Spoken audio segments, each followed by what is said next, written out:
Hello, what's up guys, Trent Gaming here, back with another video. Today we are looking at the M41D Walker Bulldog. This tank is currently available in the bond store for 8,000 bonds. It's available alongside the M4190 Global Finals and the Senlac.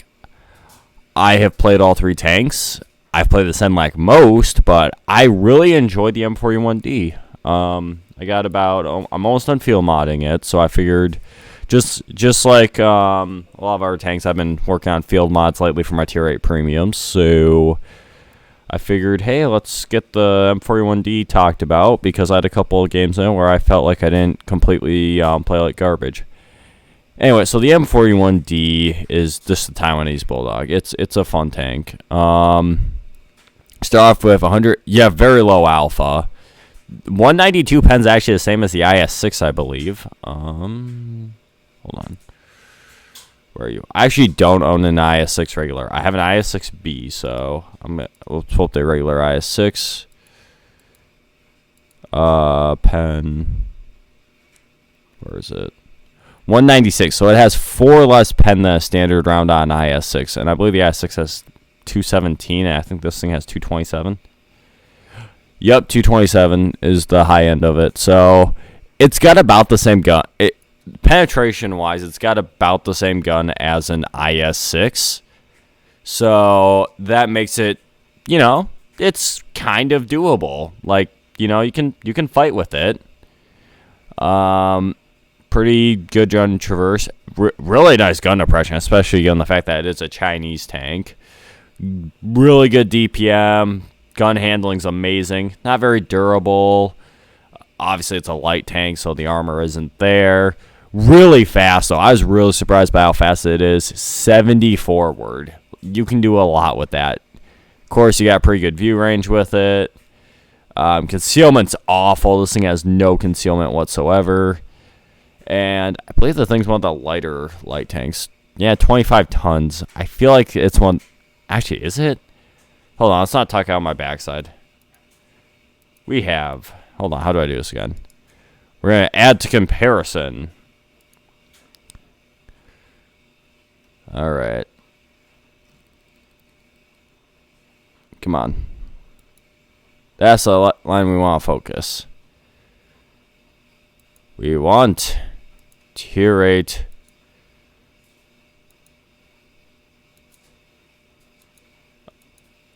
tier 8 light tank. Let's compare the T92.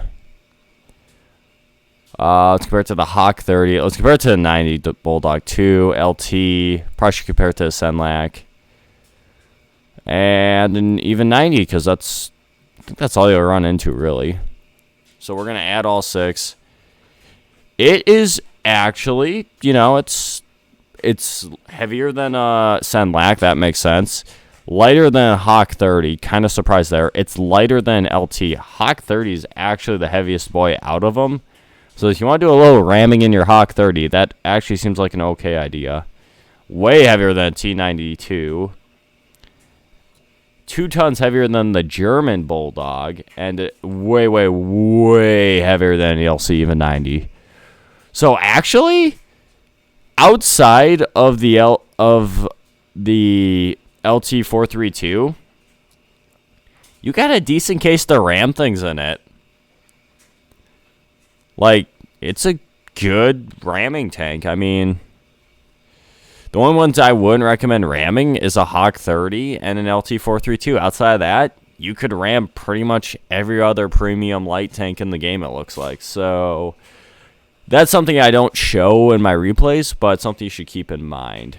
Anyway, I think that's more than enough chatting. Let's get into the game of the day for the M41D. Hello, what is up guys? Trent Gaming here, back with another video. This time we're looking at something a little different. We're doing World of Tanks because it's Wednesday. So, this tank is the M41D. As I hopefully will have another part to this where I will actually show the M41D. And I decide to flip it right away.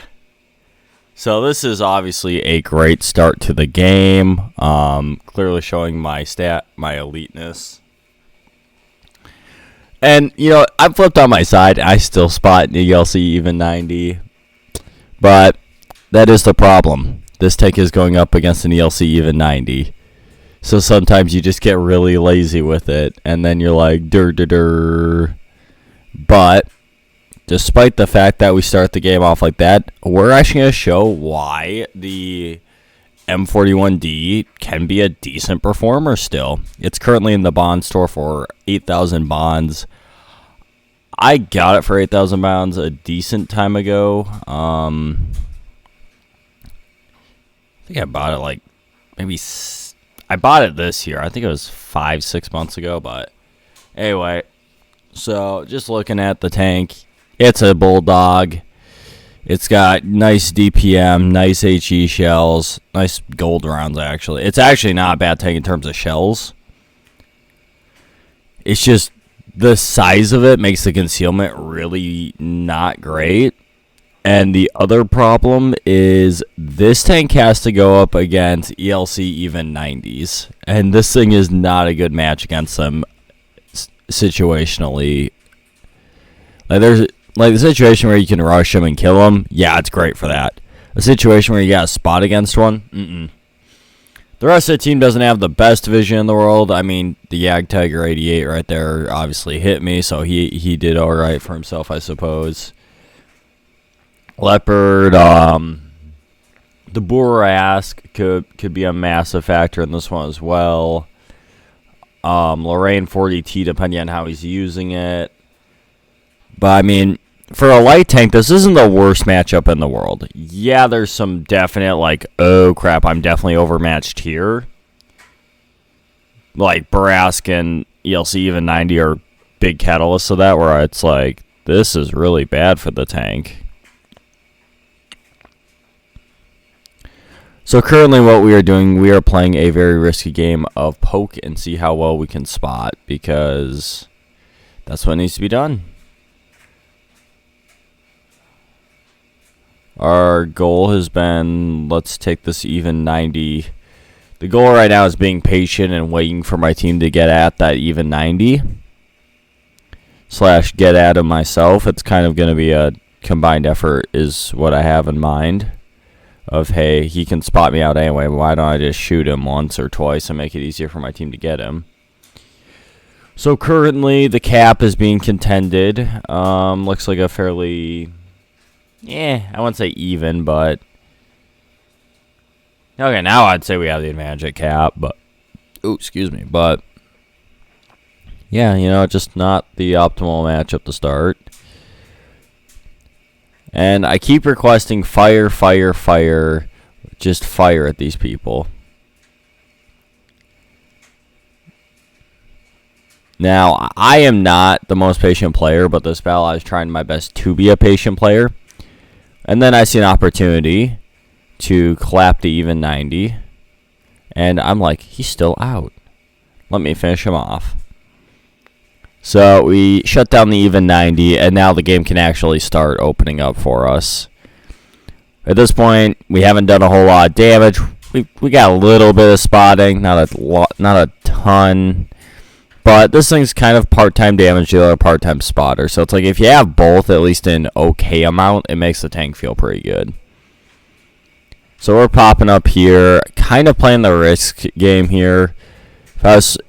I should go under here, see where I'm at now? I should have taken that road, but I was trying to be a little cheeky.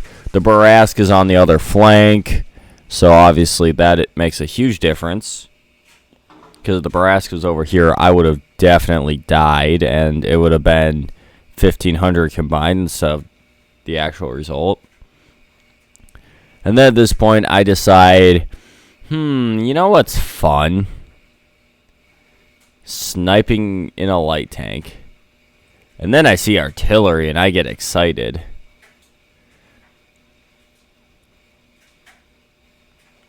And then I make a bit of a misplay here and get utterly crapped on. 420, nice. By the Artie. If I was a little smarter, I could have avoided it, but here we are. not having the best combines in the world, but we're slowly but surely grinding away at them. The Boerask is going to spot for the light tank, because the light tank is now a sniping. Get hemmed in. And right between the rock, we make that work. And we're getting a little bit of spot. We're getting a little bit of passive spotting here.